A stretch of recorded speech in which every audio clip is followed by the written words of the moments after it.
Hello my dear friends, good evening. I hopes, जैसा कि मैं आशा करता हूँ आप लोग बहुत अच्छे होंगे। आज मैं आप लोग को बहुत इम्पोर्टेंट चीज़ बताने वाला हूँ। बीएससी थर्ड ईयर का एक टॉपिक मैं डिस्कस करने वाला हूँ, जिसमें पेपर सेकेंड का सब्जेक्ट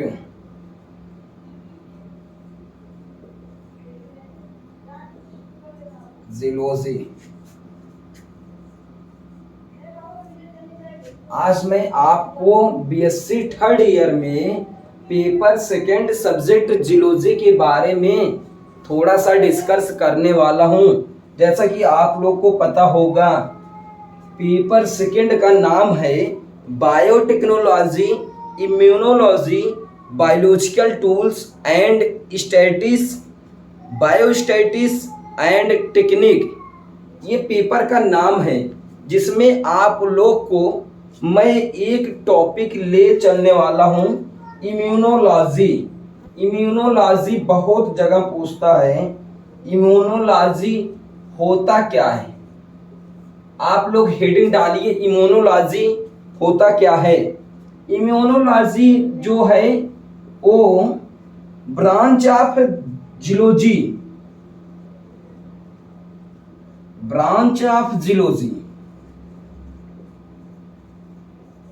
देखिए, ब्रांच ऑफ जियोलॉजी जो होता है, इम्यून सिस्टम होता है। क्या होता है? इम्यून सिस्टम होता है। काफी लोग पूछते हैं ब्रांच ऑफ जियोलॉजी क्या है। इम्यून सिस्टम होता है।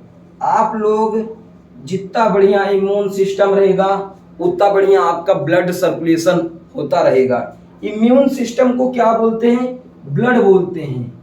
वही बात है ना। अगर तुम्हारे शरीर में ब्लड नहीं रहेगी तो शरीर धीरे धीरे डिक्रीज होने लगता है, मतलब एकदम वृद्धावस्था आने लगता है। उसी को इम्यूनो सिस्टम बोलते हैं कि ब्लड स्ट्रांग होना चाहिए, आपके शरीर में ब्लड भरपूर होना चाहिए। उससे क्या होता है, आप लोग का कोई प्रॉब्लम नहीं आता है। अब ब्लड जो होता है वो कंपोस्टिक,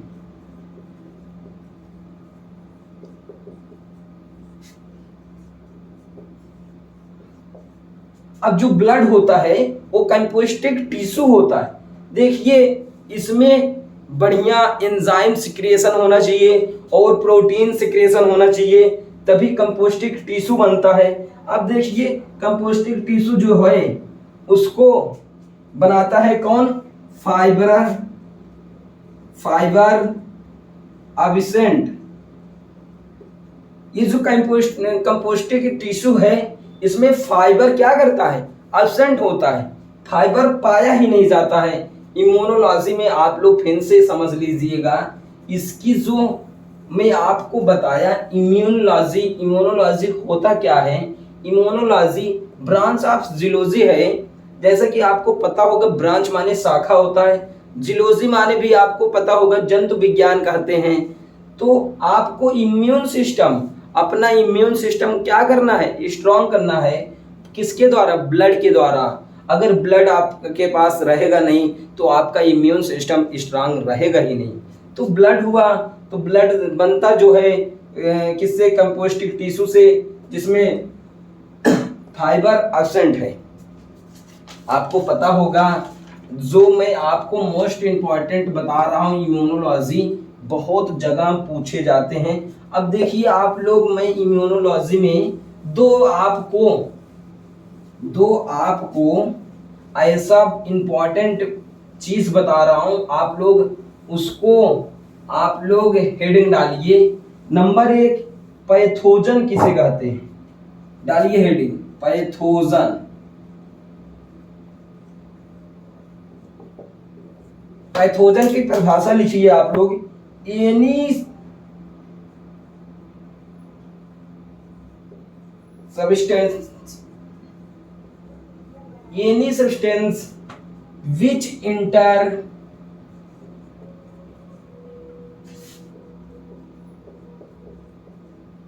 in आवर बॉडी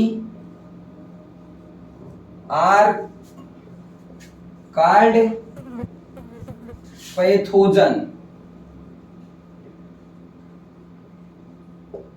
अगर आपके शरीर में पैथोजन अटैक कर दिया है, आपको करना क्या है? एनी सब्सटेंस, मतलब कोई भी सब्सटेंस होना चाहिए विच इंटर इन आवर बॉडी, मतलब आपके शरीर में आर कॉल्ड पैथोजन, उसे क्या कहते हैं? पैथोजन कहते हैं। तो पैथोजन की परिभाषा बहुत शॉर्ट में आपको बताया, any substance which enter in our body are called pathogen. अब फिर से आप लोग एक और हेडिंग डालिए, फर्स्ट था, अब सेकेंड वाला आप लोग हेडिंग डालिए antigen.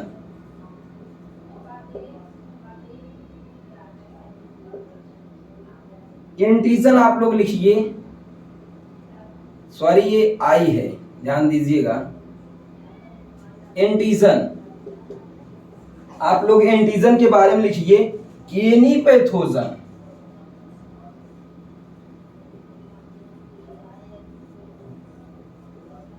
Any pathogen substance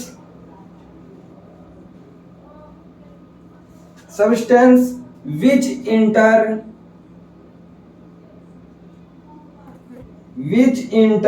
our body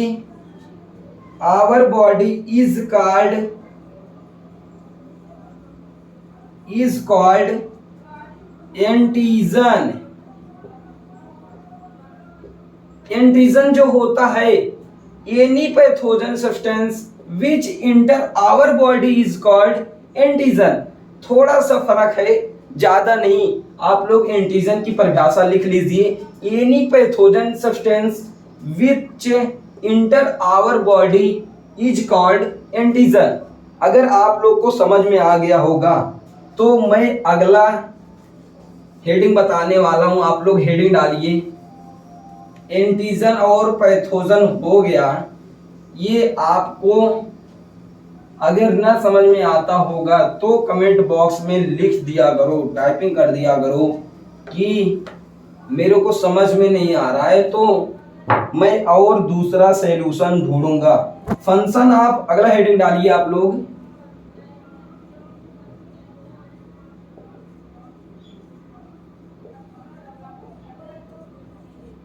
function of blood.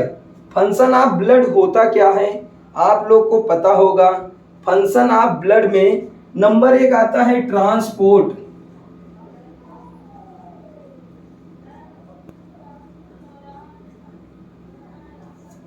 देखिए आप लोग ट्रांसपोर्ट माने होता क्या है, आप लोग हेडिंग डालिए ट्रांसपोर्ट। इसके बारे में छोटा सा परिभाषा आप लोग लिख लीजिए, blood transport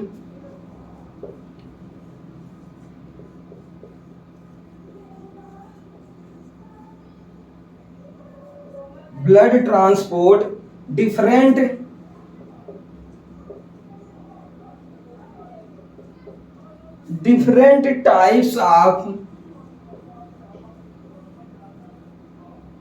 of gases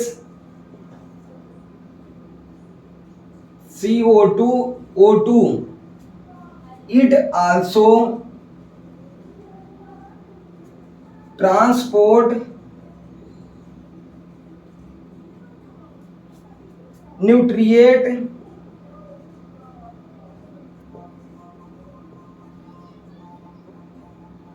was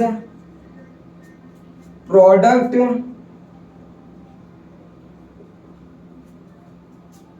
hormone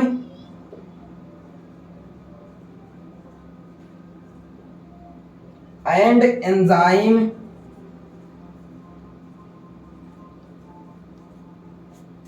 are through the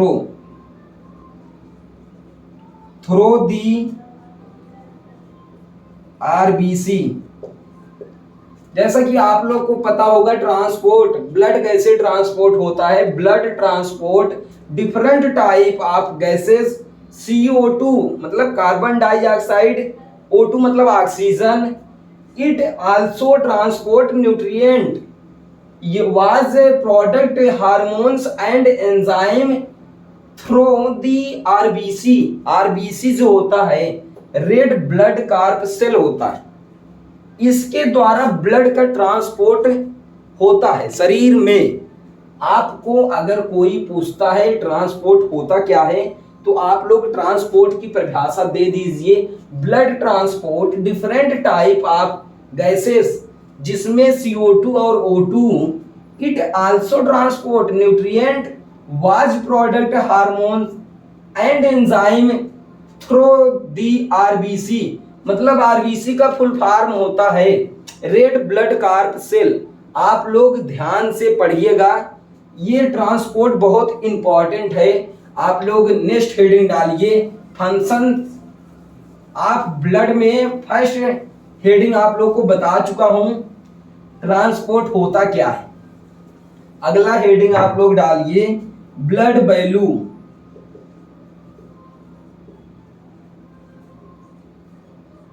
sorry blood balloon लिख लो, कोई दिक्कत नहीं है, वो परिभाषा एक ही होता है। आप लोग लिखिए ब्लड वैल्यू या बैलून, उससे कुछ नहीं होगा, फर्क नहीं होता है, टेंशन मत लीजिएगा। आप लोग ब्लड वॉल्यूम इक्वल टू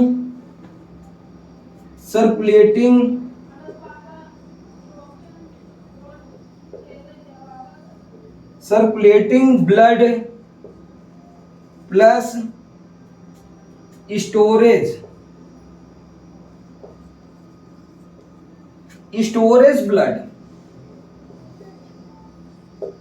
देखिए ब्लड वॉल्यूम जो होता है इसकी definition blood volume equal to मतलब सर्कुलेटिंग ब्लड, जैसे सर्कुलेट नहीं करता है उसी के अकॉर्डिंग होता है blood circulating blood plus storage blood. Storage blood जब इकट्ठा करता है मतलब स्टोर करता है, उसी को ब्लड वॉल्यूम कहते हैं। आया समझ में आपको?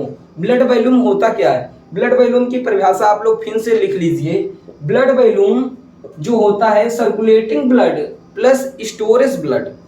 ब्लड को क्या करता है? स्टोर मतलब किया रहता है, जैसे एक जगह इकट्ठा किया रहता है। अब आप लोग अगला हेडिंग डालिए ब्लड। ब्लड क्या होता है ये आप लोग को नेक्स्ट डे बताऊंगा। ब्लड कितने टाइप होते हैं, ब्लड में कौन कौन से मेम्ब्रेन पाए जाते हैं, सब कुछ आपको नेक्स्ट हेडिंग में ब्लड बताऊंगा। हेडिंग आप लोग डाल दीजिए ब्लड होता क्या है। ओके।